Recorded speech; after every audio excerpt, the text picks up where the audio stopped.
इस खास प्रस्तुति में हम एक बहुत ही अद्भुत कहानी पर बात करने वाले हैं। ये मदीना शहर के एक ऐसे सीक्रेट सुपर हीरो की कहानी है जो कोई जादुई सूट या केप नहीं पहनता था, बल्कि उसकी सुपर पावर थी सच्ची और एकदम चुपचाप की जाने वाली नेकी। तो चलिए इस सीक्रेट हेल्पर के रोमांचक सफर पर निकलते हैं और देखते हैं कि असली हीरो कैसे होते हैं। अब जरा सोचने वाली बात है, क्या हमने कभी किसी की भी बिना बताए मदद की है? मतलब ऐसा कोई अच्छा काम जिसके बारे में किसी को कानो कान खबर ना हो। जैसे क्लास में किसी की गिरी हुई पेंसिल चुपचाप उठाकर उसकी डेस्क पर रख देना, या अपना टिफिन किसी भूखे दोस्त के साथ शेयर कर लेना। आज की हमारी कहानी बिल्कुल ऐसी ही एक बड़ी और छुपी हुई मदद के बारे में है। भाग एक शांत रात। मदीना की अंधेरी गलियों में छिपा एक रहस्य। तो कहानी शुरू होती है मदीना शहर की एक बेहद ठंडी और शांत रात से। पूरा शहर गहरी नींद में सो रहा था। मदीना के खलीफा यानी वहां के लीडर हजरत उमर की एक बहुत ही खास आदत थी। वो अक्सर रात के अंधेरे में चुपचाप शहर का चक्कर लगाते थे, ये देखने के लिए कि सब ठीक तो है। उस ठंडी रात में गश्त लगाते हुए अचानक उन्हें कुछ अजीब दिखा। एक छोटी सी अलग थलग झोपड़ी से रहस्यमयी धुआं निकल रहा था।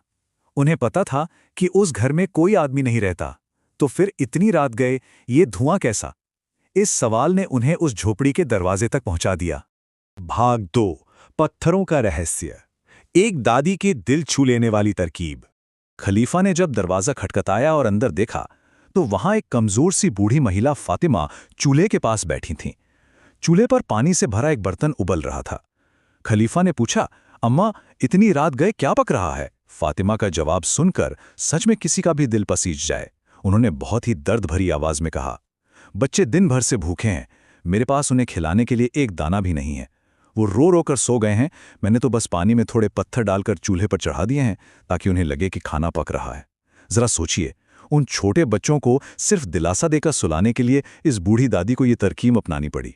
वो मासूम और भूखे बच्चे बस इसी भरोसे पर सो रहे थे कि कोई तो उनका ख्याल रखेगा। दादी फातिमा ने कहा कि अब ऊपर वाला ही उनके बच्चों का रखवाला है। ये सब सुनकर और बच्चों को खाली पेट सोता देखकर खलीफा उमर इतने दुखी हुए कि उनकी आंखों से आंसू छलक पड़े। शहर का एक भी बच्चा भूखा सोए, ये बात उन्हें अंदर तक चुभ गई। भाग 3, मददगार का भारी बोरा। खाना लाने की एक दौड़। लेकिन खलीफा सिर्फ रोते नहीं रहे, उन्होंने तुरंत एक्शन लिया। वो बिना एक सेकंड बर्बाद किए मदीना के बैतुल माल की तरफ दौड़ पड़े। बैतुल माल मतलब शहर का एक बड़ा सा गोदाम जहां से जरूरतमंदों को राशन दिया जाता था।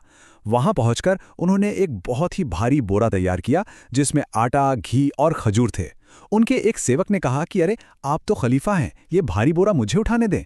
लेकिन खलीफा ने साफ मना कर दिया। उन्होंने कहा, नहीं, कयामत के दिन मेरे हिस्से का बोझ कोई और नहीं उठाएगा, मुझे अपना फर्ज खुद ही निभाना होगा। सच में यही तो होती है एक लीडर की असली पहचान। और इसके बाद जो हुआ वो एकदम शानदार है। खलीफा ने वो भारी बोरा खुद अपने कंधों पर उठाया और वापस उस झोपड़ी तक पैदल गए।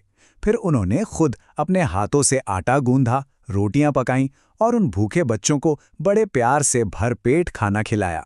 वो तब तक वहीं बैठे रहे जब तक बच्चे अच्छे से खाकर खेलने नहीं लगे। जरा सोचिए, एक खलीफा होकर उन्होंने एक रसोइये और एक सच्चे दोस्त का काम किया। अब यहाँ एक बहुत ही दिलचस्प और थोड़ी सी मजेदार बात भी होती है। जब बच्चे पेट भर खाना खाकर सो गए तो दादी फातिमा ने उस मददगार को खूब दुआएं दीं। उन्होंने कहा, भगवान तुम्हें इसका बहुत अच्छा इनाम दे, तुम तो हमारे खलीफा उमर से कहीं ज्यादा बेहतर हो, वो तो कभी हमारी खबर ही नहीं लेते। फातिमा को अंदाजा ही नहीं था कि जो इंसान उनके सामने बैठकर खाना पका रहा था वो सीक्रेट हेल्पर असल में खुद खलीफा उमर ही थे। भाग 4, नेकी का असली मतलब। हम इस सीक्रेट हेल्पर से क्या सीख सकते हैं? उस रात खलीफा ने क्या किया? क्या उन्होंने बताया कि वो कौन है? बिल्कुल नहीं। वो बस मुस्कुराए, उन बूढ़ी अम्मा से चुपचाप माफी मांगी और रात के अंधेरे में वापस निकल गए। दोस्तों, ये कहानी हमें असली लीडरशिप का मतलब सिखाती है। एक सच्चा लीडर वो नहीं होता जो सिर्फ कुर्सी पर बैठकर लोगों पर हुक्म चलाए। सच्चा लीडर तो वो है जो दूसरों की सेवा करे, कमजोरों का ख्याल रखे और अपनी जिम्मेदारी पूरी ईमानदारी से निभाए। दिखावे के लिए मदद करने और सच्ची नेकी करने में जमीन आसमान का अंतर होता है। एक तरफ है सबको गा गा कर बताना ताकि लोग तारीफ करें, और दूसरी तरफ है चुपचाप मदद करना जहां बदले में किसी भी तारीफ की कोई उम्मीद ना हो।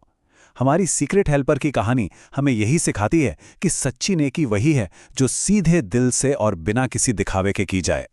तो सबसे जरूरी बात यह है कि हम इन बातों को अपनी जिंदगी में कैसे उतारें। दुनिया की सभी अच्छी बातें यही सिखाती हैं कि अपने पड़ोसियों की मदद करना और जो बेसहारा हैं उनका ख्याल रखना ही सबसे बड़ा काम है। हमेशा विनम्र रहना चाहिए, दयालु बनना चाहिए और अपनी नेकी को एक राज रखना चाहिए, बिल्कुल उस सीक्रेट हेल्पर की तरह जिसने अंधेरी रात में चुपचाप किसी के घर का चूल्हा जलाया था। तो अब चलते चलते एक सवाल, आज हम अपने स्कूल की क्लास में, खेल के मैदान में या अपने ही पड़ोस में किसी के लिए सीक्रेट हेल्पर कैसे बन सकते हैं? सोचिए, ऐसा कौन सा छोटा सा अच्छा काम है जो हम आज ही चुपचाप कर सकते हैं? इस पर जरूर विचार कीजिएगा। उम्मीद है कि आज की इस प्रस्तुति से कुछ बहुत ही बेहतरीन सीखने को मिला होगा। हमेशा खुश रहिए और हाँ, चुपचाप अच्छे काम करते रहिए।